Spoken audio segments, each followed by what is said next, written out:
But in terms of your investment conviction right now, in terms of your position, you're with your options, you're 82% ETH, which is very heavy conviction, in my opinion. Yes, and I think that Solana will outperform ETH in this cycle. Yeah.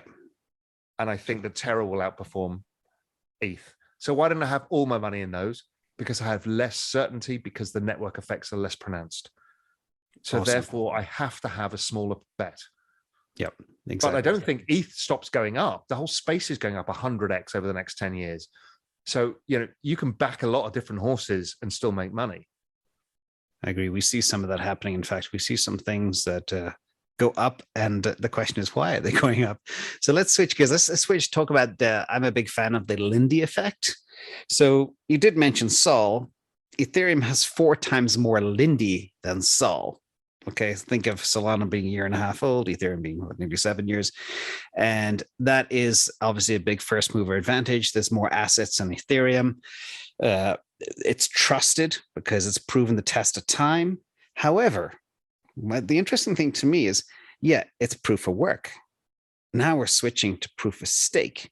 Does that reset the Lindy clock? For example, Solana is technically older than Ethereum from a proof of stake basis. Does it matter? I don't think so. I think it is part of the Lindy. So it's another test. What is the robustness of the network? The network is actually not the technology, it's the people that use it. That's the key point here.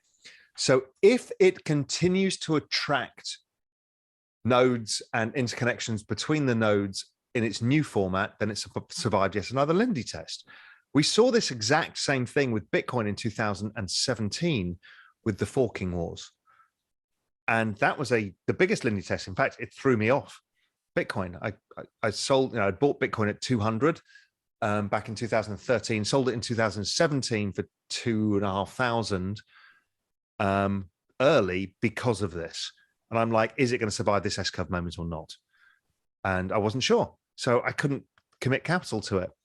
Now, is Ethereum going to survive this S-curve moment? The probability is high because of the network effects and how robust they are, but it's not certain. So would I want to reduce my ETH exposure after we've gone into this? Probably. Are there other opportunities in different areas in crypto? Of course. Yep. You stepped, you're almost guiding this conversation. ETH versus Sol, the other elephant in the room. You mentioned it is Solana is the ETH of this cycle a couple of times, which I agree. I do believe I had a very big bag of Ethereum that I built in 2020, early 2020. I've been in Bitcoin since 2017. And then I was very concerned with the protection of my Ethereum bag. So I spent a long time, and I'm talking a long time, looking for the supposed ETH killer. Now, per all of our detailed analysis, we thought Sol was the most likely to be that ETH killer. But switching gears, I'm not talking about there is an ETH killer or not, because even Anatoly from Solana says everybody can coexist. They're not an ETH killer. They don't want to be. But there is an angle here I want to bounce off you. And basically, settlement is a feature that all Byzantine smart contracts have. All chains do settlement. The question is, if ETH could be classified as the global settlement layer, is it possible that there could be a global execution layer called Solana? You could deploy a coin on the cheapest possible settlement layer, for example, Solana, and have, work out from there. Do you believe that's possible?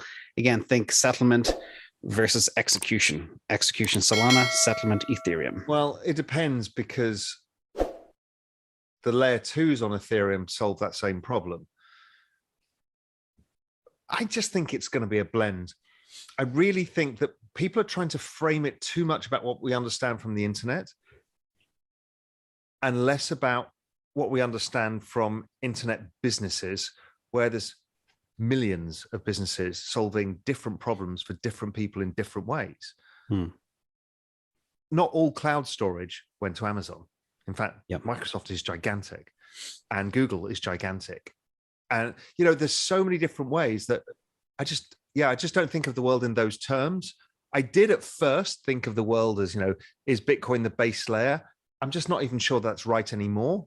Could be, and I'm open to that possibility. Again, I'm not anti-Bitcoin in any way. The answer is right now, I don't know.